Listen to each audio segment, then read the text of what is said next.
ఇప్పుడు ఇన్ఫెర్టిలిటీని నిర్మూలించుకోవాలన్నా కూడా, ఒక ఫెర్టిలిటీ స్టేజ్కి రావాలన్నా కూడా స్త్రీలు ఎలాంటి ఆహారం తీసుకోవాలి?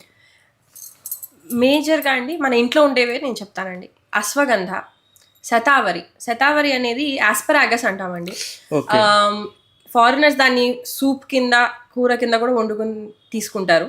కానీ అది చాలా పొటెన్షియల్ హెర్బ్ అండి. ఇది ఫర్టిలిటీయే కాదు, మెనోపాజ్ టైంలో కూడా మీ ఫీమేల్ రిప్రొడక్టివ్ సిస్టమ్ని బాగా నరిష్ చేస్తుంది. ఓకే. సో అశ్వగంధ, శతావరి, నేలగుమ్మడి, విదారికంద అంటాం, నేలగుమ్మడి, మెంతులు, బెల్లము, ఆవు నెయ్యి, ఇవన్నీ కూడా మనకి ఫీమేల్ రిప్రొడక్టివ్ సిస్టమ్ని నరిష్ చేస్తాయి. ఆవు నెయ్యి అనేది ఒమేగా ఫ్యాటీ యాసిడ్స్కి బాగా మంచిది, అంటే గుడ్ ఫ్యాట్ మనకి. ఓకే. మీరు ఆశ్చర్యపోతారేమో కానీ ప్రతి హార్మోన్ అనేది స్టార్ట్ అయ్యేది, దాని ప్రిపరేషన్ అనేది స్టార్ట్ అయ్యేది ఫ్రమ్ కొలెస్ట్రాల్. సో కంపల్సరీగా మనకి గుడ్ ఫ్యాట్ ఉండాల్సిందే.